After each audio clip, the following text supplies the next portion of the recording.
ഇന്ന് നമ്മൾ പഠിക്കാൻ പോകുന്ന ടോപ്പിക്ക് വളരെ വളരെ ഇമ്പോർട്ടൻ്റ് ആയിട്ടുള്ള ഒരു ടോപ്പിക്കാണ്. Before plus V1, before plus V4. Before എന്നതിനോടുകൂടി ഒരു വെർബിൻ്റെ V1 ഫോം എന്നാൽ ബേസ് ഫോം ചേർക്കുമ്പോൾ എന്താണ് മീനിങ്, അത് എവിടെയാണ് ഉപയോഗിക്കുന്നത്? ബിഫോർ എന്ന വാക്കിനോടുകൂടി V4 എന്ന് പറഞ്ഞാൽ ING ഫോം ചേർത്തിട്ടുള്ള ഫോം, അങ്ങനെ ചേർക്കുമ്പോൾ എന്താണ് അതിൻ്റെ ഡിഫറൻസ്, അത് എവിടെയാണ് ഉപയോഗിക്കുന്നത്? V1 ഉപയോഗിക്കുമ്പോഴും V4 ഉപയോഗിക്കുമ്പോഴും തമ്മിൽ എന്തെങ്കിലും വ്യത്യാസങ്ങളുണ്ടോ എന്നൊക്കെയാണ് നമ്മൾ പഠിക്കാൻ പോകുന്നത്. നമ്മുടെ ടോപ്പിക് തുടങ്ങുന്നതിന് മുൻപ് ഒരു കാര്യം പറയട്ടെ. പ്രെപ്പോസിഷൻസ് കഴിഞ്ഞിട്ട് വരുന്നത് ഒരു നൗൺ അല്ലെങ്കിൽ പ്രോനൗൺ ആയിരിക്കണം.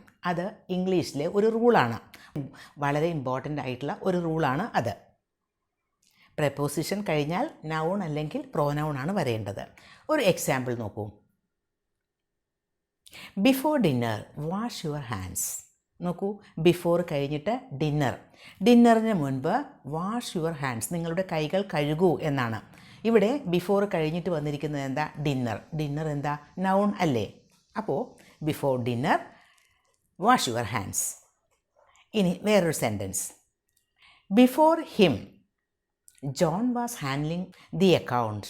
ബിഫോർ ഹിം, അദ്ദേഹത്തിന് മുൻപ് ജോൺ ആണ് അക്കൗണ്ട് ഹാൻഡിൽ ചെയ്തിരുന്നത് ജോൺ ആണ്, അദ്ദേഹത്തിന് മുൻപ്.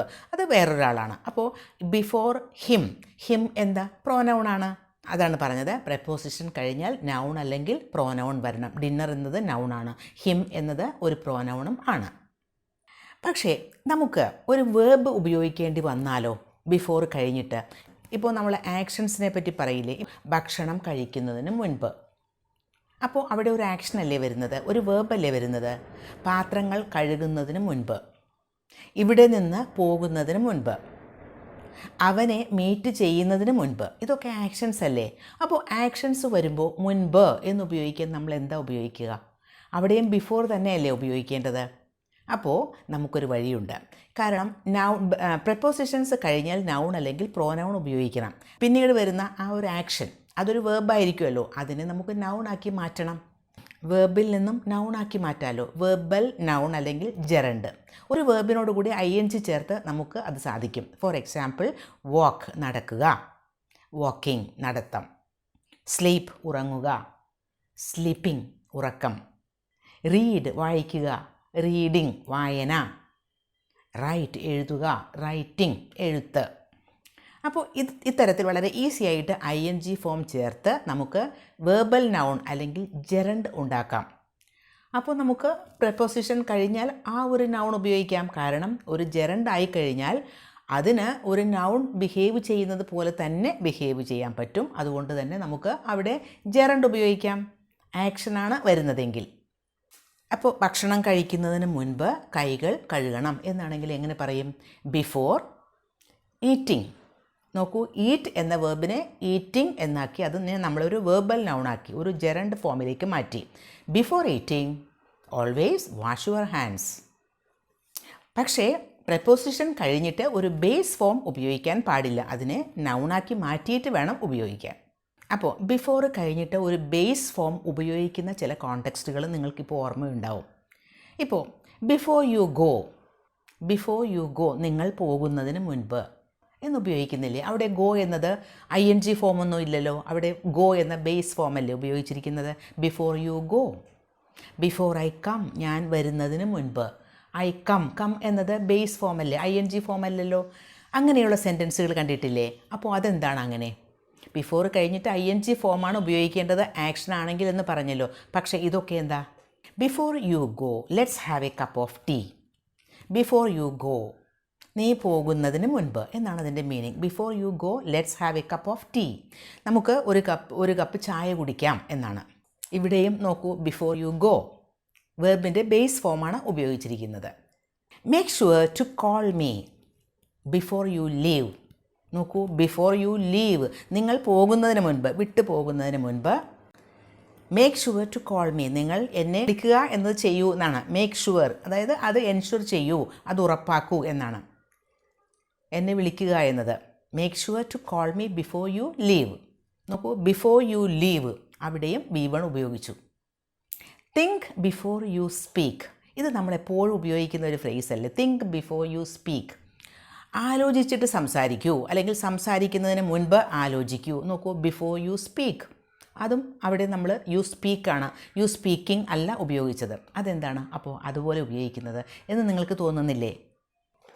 അതിന് കാരണം തിങ്ക് ബിഫോർ യു സ്പീക്ക് എന്ന് പറയുമ്പോൾ ബിഫോർ യു സ്പീക്ക് എന്നത് അവിടെ ബിഫോർ ഉപയോഗിച്ചിരിക്കുന്ന ഒരു പ്രപ്പോസിഷനായിട്ടല്ല, അതൊരു കൺജങ്ഷനാണ്. Before you speak. കൺജങ്ഷൻ എന്ന് പറഞ്ഞാൽ എന്താ? കൺജങ്ഷൻ നമുക്ക് എപ്പോഴും നമ്മൾ ചെറിയ ക്ലാസ്സിലൊക്കെ പഠിച്ചിട്ടുള്ളതാണ്. കൺജങ്ഷൻ എന്ന് പറഞ്ഞു കഴിഞ്ഞാൽ രണ്ട് വാക്കുകളെ തമ്മിലോ രണ്ട് സെൻറ്റൻസുകളെ തമ്മിലോ രണ്ട് ക്ലോസുകളെ തമ്മിലോ ഒക്കെ ജോയിൻ ചെയ്യുന്ന വാക്കിനെയാണ് നമ്മൾ കൺജങ്ഷൻസ് എന്ന് പറയുന്നത്. ഇവിടെ തിങ്ക് ബിഫോർ യു സ്പീക്ക് അല്ലെങ്കിൽ before you leave, before you go എന്നൊക്കെ പറയുമ്പോൾ അതൊക്കെ അവിടെയൊക്കെ ബിഫോർ ഉപയോഗിച്ചിരിക്കുന്നത് പ്രപ്പോസിഷനായിട്ടല്ല, കൺജങ്ഷനായിട്ടാണ്. പക്ഷേ പ്രപ്പോസിഷനായിട്ടാണോ ബിഫോർ ഉപയോഗിച്ചിരിക്കുന്നത്, കൺജങ്ഷനായിട്ടാണോ ഉപയോഗിച്ചിരിക്കുന്നത് എന്ന് നമ്മൾ എങ്ങനെ മനസ്സിലാക്കും? അതിനും വഴിയുണ്ട്. കൺജങ്ഷനായിട്ടാണ് ഉപയോഗിച്ചിരിക്കുന്നതെങ്കിൽ അത് കഴിഞ്ഞിട്ട് ഒരു സബ്ജക്റ്റ് ആവും വരിക. സബ്ജക്റ്റ് കഴിഞ്ഞാൽ ഒരു വേർബ്, സബ്ജക്റ്റും വേർബും ചേരുന്നതല്ലേ ഒരു ക്ലോസ് എന്ന് പറയുന്നത്. അപ്പോൾ ഒരു ക്ലോസ് എപ്പോഴും സ്റ്റാർട്ട് ചെയ്യുന്നത് കൺജങ്ഷനിലാണ്. അപ്പോൾ ഇവിടെയുള്ള കൺജങ്ഷൻ ബിഫോറാണ്. ബിഫോർ കഴിഞ്ഞിട്ട് യു എന്ന ഒരു സബ്ജക്റ്റ് ഉപയോഗിച്ചു, പിന്നെ സ്പീക്ക്, ബിഫോർ യു സ്പീക്ക്. അപ്പോൾ ബിഫോർ എന്നത് കൺജങ്ഷനാണ്, പിന്നെ സബ്ജക്റ്റ് വന്നു, പിന്നെ വേർബ് വന്നു. സബ്ജക്റ്റും വേർബും ഉള്ള ഗ്രൂപ്പ് ഓഫ് വേർഡ്സിനെയാണ് നമ്മൾ ക്ലോസ് എന്ന് പറയുന്നത്. അപ്പോൾ യു ഗോ, സബ്ജക്റ്റ് പ്ലസ് വേർബായി, അതിൻ്റെ ഒപ്പം ബിഫോർ എന്ന ഒരു കൺജങ്ഷൻ വന്നു. സബ്ജക്റ്റിനും സബ്ജക്റ്റ് പ്ലസ് വേർബ് വരുമ്പോൾ അതിന് മുൻപ് ഒരു വാക്കുണ്ടാകും, ആ വാക്കാണ് കൺജങ്ഷൻ. ബിഫോർ യു സ്പീക്ക് എന്ന് പറയുമ്പോൾ ബിഫോർ കൺജങ്ഷനാണ്, പിന്നെ യു സബ്ജക്റ്റ്, പിന്നെ സ്പീക്ക് വേർബാണ്. Before you leave let's have a cup of tea. Before you leave let's have a cup of tea. ഈ സെൻറ്റൻസിനെ നമുക്കൊന്ന് ബ്രേക്ക് ഡൗൺ ചെയ്ത് നോക്കാം.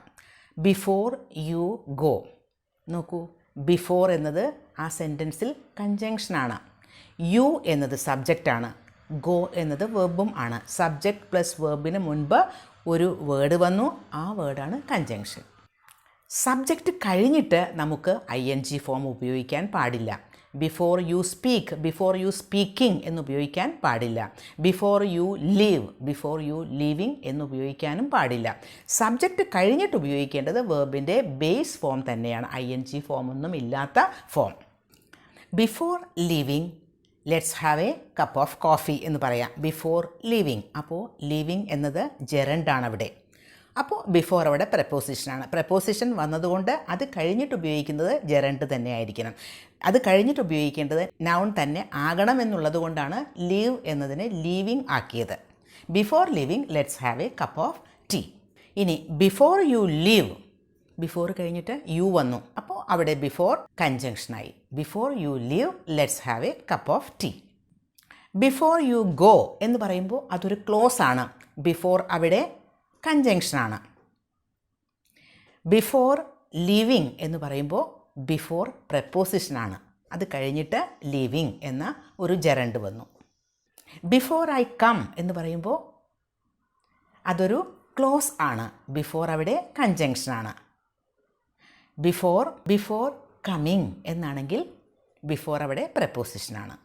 ബിഫോർ ദേ ഈറ്റ് എന്ന് പറയുമ്പോൾ ബിഫോർ കൺജങ്ഷനാണ്, അതൊരു ക്ലോസ് ആണ്, before they eat. Before eating എന്നാണെങ്കിൽ ബിഫോർ പ്രപ്പോസിഷനായി. Make sure to call me before you leave. Make sure to call me before you leave. Make sure to call me before leaving, രണ്ടും കറക്റ്റാണ്. Before കഴിഞ്ഞിട്ട് ഒരു verb തന്നെ എന്നുണ്ടെങ്കിൽ അത് gerund ഫോമിൽ ഉപയോഗിക്കുക. അതല്ല, ബിഫോർ കഴിഞ്ഞിട്ട് ഒരു സബ്ജക്റ്റാണ് വരുന്നതെങ്കിൽ V1 ഫോം ഉപയോഗിക്കുക. അപ്പോൾ ഒരു പ്രപ്പോസിഷന് എപ്പോഴും നൗണും അതുപോലെ പ്രോനൗണുമായിട്ടുള്ള ഒരു റിലേഷൻഷിപ്പാണ് അത് കാണിക്കുന്നത്. എപ്പോഴും പ്രപ്പോസിഷൻ്റെ അടുത്ത് വരുന്നത് നൗൺ തന്നെ ആയിരിക്കണം, അല്ലെങ്കിൽ പ്രോനൗൺ ആയിരിക്കണം. ഇനി നൗൺ അല്ല വേണ്ടത്, നമുക്കൊരു സബ്ജക്റ്റ് ആണെങ്കിൽ പ്രപ്പോസിഷൻ എന്ന ആ ഒരു വാക്ക് മാറ്റി നമുക്ക് കൺജങ്ഷൻ എന്ന് പറയേണ്ടി വരും. ഇനി എന്താണ് പ്രപ്പോസിഷൻ, കൺജങ്ഷൻ, ക്ലോസ് എന്നൊക്കെ ആലോചിച്ച് വറി ചെയ്യേണ്ട കാര്യമില്ല. നമുക്ക് ബിഫോർ കഴിഞ്ഞിട്ട് ഒരു സബ്ജക്റ്റാണ് ഉപയോഗിക്കേണ്ടതെങ്കിൽ അത് കഴിഞ്ഞിട്ട് വേർബിൻ്റെ V1 ഫോം ഉപയോഗിക്കുക. അതല്ല നമുക്ക് വേർബ് തന്നെ നേരിട്ട് ഉപയോഗിക്കണമെങ്കിൽ ആ വേർബിനെ ING ഫോമിലേക്ക് മാറ്റി അതൊരു വേർബാക്കി മാറ്റിയിട്ട് ഉപയോഗിക്കുക. അത്രയേ ഉള്ളൂ. അപ്പോൾ ഈ ലെസൺ യൂസ്ഫുൾ ആയിട്ടുണ്ടാകും എന്ന് കരുതുന്നു.